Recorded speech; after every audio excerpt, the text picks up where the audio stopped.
Bonjour, moi c'est Rémi Texero, de Sablé-sur-Sarthe, à côté du Mans. Donc je suis né au Mans, j'ai vécu dans une petite ville à côté du Mans mes 14 premières années, juste à côté d'un bois, forêt de Chaoué, on appelait ça. J'allais en colo juste à côté, il y avait un petit château au bord de la Sarthe. C'est bon, j'aimais bien. C'est juste à côté d'un bois qui a marqué mon enfance, effectivement, Chaoué. Chaque année, nous allions avec mes grands-parents aux champignons, en forêt de Sillé ou dans les petits bois, autour du Mans, du côté de Saint-Georges-du-Bois, toutes ces zones-là. Au printemps, on allait cueillir des jonquilles, aller voir les cyclamènes un peu plus tôt.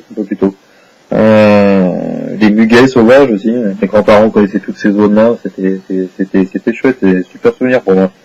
Donc j'ai toujours connu la nature, voilà, comme une évidence, voilà, ça fait partie de moi. Voilà.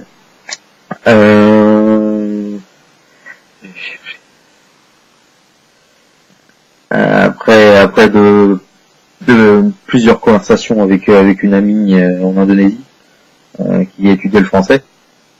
On s'est connus par internet, on a discuté sur internet des mois avant que j'aille vraiment à Palangkaraya, à Bornéo. Il y a 9 ans, j'ai connu cette demoiselle là, qui est restée une sœur pour moi. À Bornéo, Kalimantan Tengah, province centrale de Bornéo, de Indonésie centrale, Bornéo.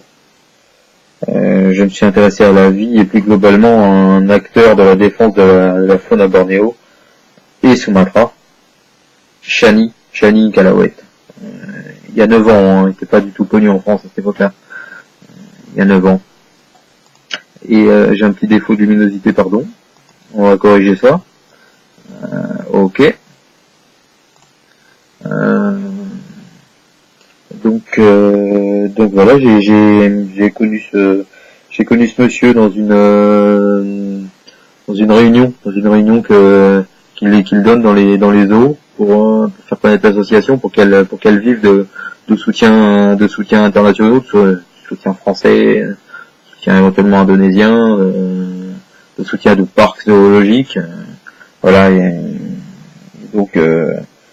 donc voilà, j'ai participé en tant que public à cet événement au zoo de la Bossière du Doré, à côté de Nantes.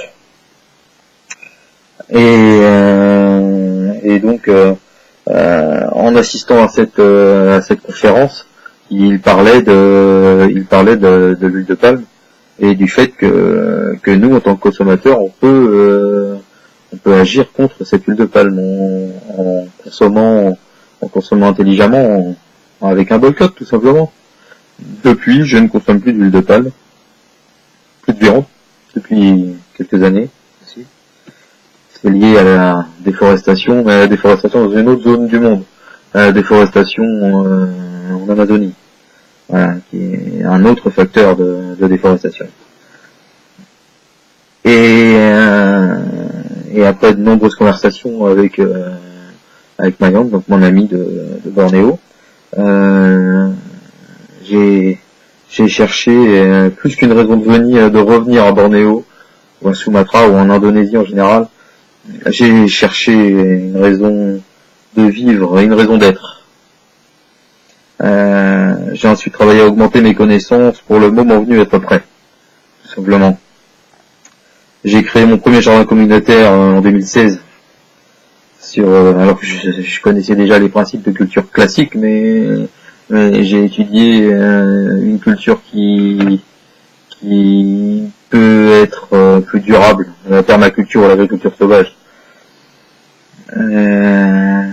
Donc ensuite travaillé, j'ai créé mon premier jardin communautaire, les principes de permaculture et les principes d'agriculture sauvage, moins d'agriculture sauvage, moi je connaissais pas j'ai lu plusieurs livres sur ce sujet-là et maintenant je gère mieux ces sujets-là, voilà.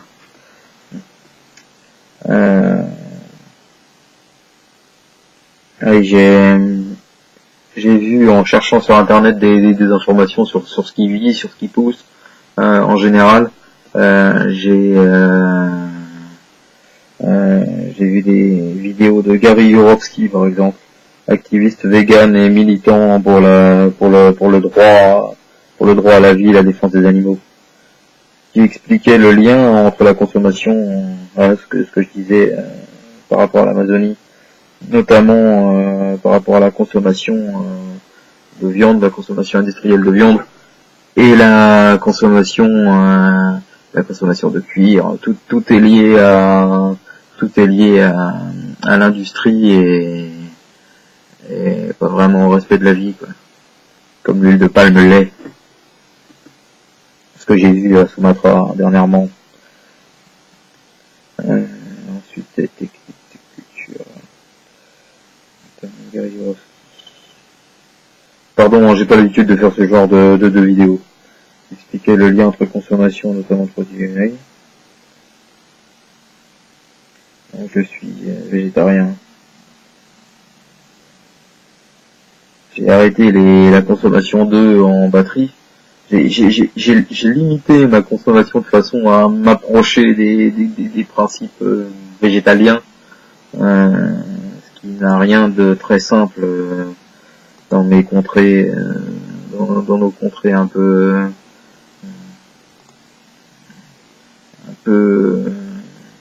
lointaines.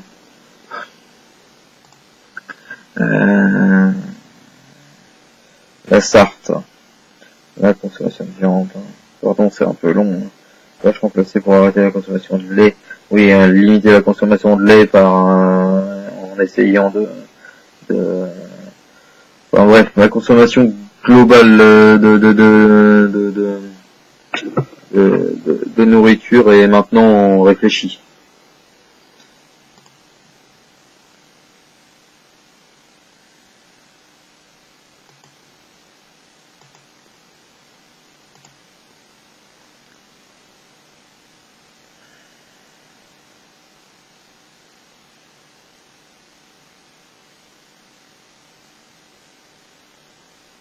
Après mon premier voyage, j'ai assisté à la conférence de Chani.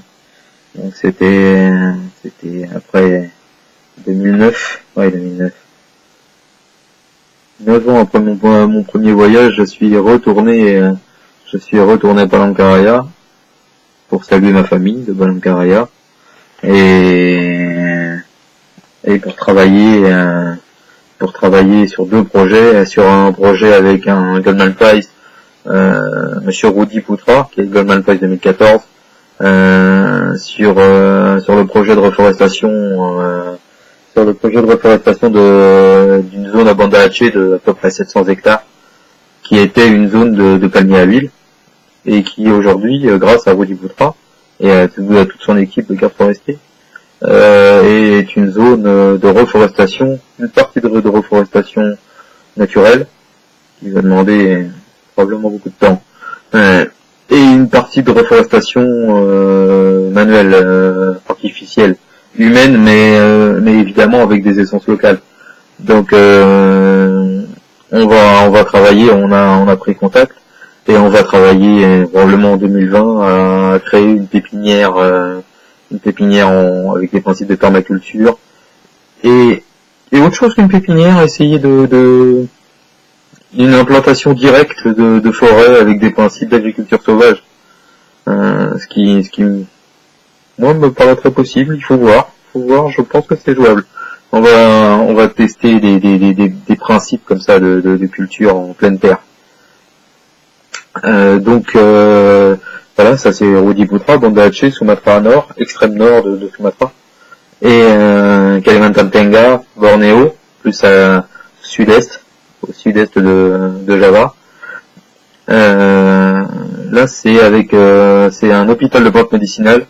J'ai des notions un peu plus que des notions de botanique, qui peuvent aider à reconnaître les plantes et à attribuer la possibilité de les associer à une médecine ou non, et comment les associer à une médecine. Voilà. Donc on travaillera avec des spécialistes des plantes médicinales, et moi je serai en charge de les reconnaître et essayer de les identifier par zone aussi, par rapport à l'hôpital qui est en construction, l'hôpital de plantes médicinales à Banalbaru, sud de Bornéo, sud de Kalimantan. Donc voilà, je vais travailler avec ces deux personnes-là, et si je peux travailler avec vous, Maman Outang, ce sera avec plaisir.